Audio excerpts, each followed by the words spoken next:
John Calvin was a European scholar and theologian who studied and wrote about religion. He was very important in the Protestant Reformation, a religious movement against Catholicism that ended in the founding of many Protestant churches. In fact, he even started his own denomination, Calvinism. John Calvin was born in 1509 in Picardy, France. He came right after German reformer Martin Luther and built upon some of his teachings. He was actually born when Martin Luther was 25 years old, and although Calvin never met Luther, he still thought of him very highly. Calvin's mother, the beautiful Jeanne Lefranc, died 4 or 5 years after he was born. Calvin's father remarried shortly after Jeanne's death, and Calvin went to live with another family. He went to school to be a lawyer because his dad had a political falling out with the church when he was in the middle of his religious studies. Calvin attended the University of Orleans instead, where he studied law for several years before he became involved with the Reformation. Because of this, Calvin was very educated. He spoke Latin and was great at philosophy. When Calvin was just 27 years old, he published Institutes of the Christian Religion, which stated his beliefs. Calvin believed in predestination, which meant that God already knew who would enter heaven and nothing people could do would change this.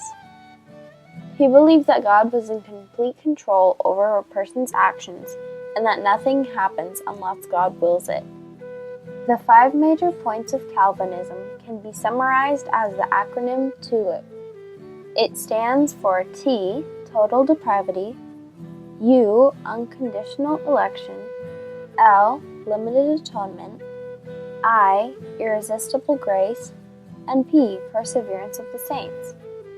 Total depravity.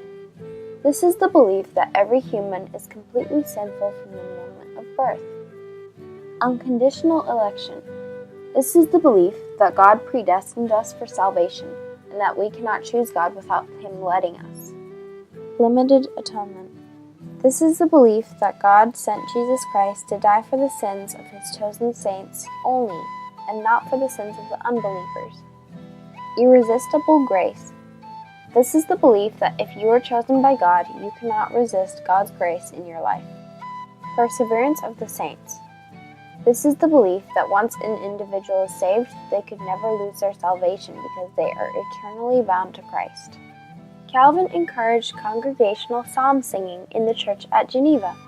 He viewed music as a gift of God and even put to music a number of the psalms himself. He believed that the church should have pastors, doctors, elders, and deacons, and created the city around these groups. Calvin helped the building of churches by giving out literature and offering ministers. Between 1555 and 1562, over 100 ministers were sent to France. Calvin lectured to theological students and preached an average of 5 sermons a week. This was in addition to writing a commentary on nearly every book of the Bible, as well as numerous articles on theological topics. His correspondence fills 11 volumes. After the Institutes was published, Calvin moved to Geneva, Switzerland, but he was banished to Germany in 1538 for disagreeing with the people in power. He spent a few years in Germany, where he met his wife. Calvin married Idelette de Bure when he was 31 years old. She was a widow and had 2 children from her past marriage. All of their own children, however, died as babies. After her death in 1549, he raised her 2 children as his own. Calvin was in constant pain his whole life: headaches, insomnia, tuberculosis, hemorrhages, kidney stones, fevers, muscle cramps, and stomach bleeding. However, this did not stop him. Calvin did not like to waste a minute of his time. Even on his deathbed, his friends pleaded with him to stop working. He replied, "What, would you have the Lord find me idle when He comes?" He had only 4 hours of sleep at night, and was carried to church to preach in a chair when he was too sick to walk. He would also skip supper to work. After all of this, it was no surprise that he died at only 54 years old. When dying, Calvin gave strict instructions that he be buried in the common cemetery with no tombstone. Calvin didn't want a memorial when he died because he didn't want pilgrims to travel to his grave, and to this day his grave site is still unknown.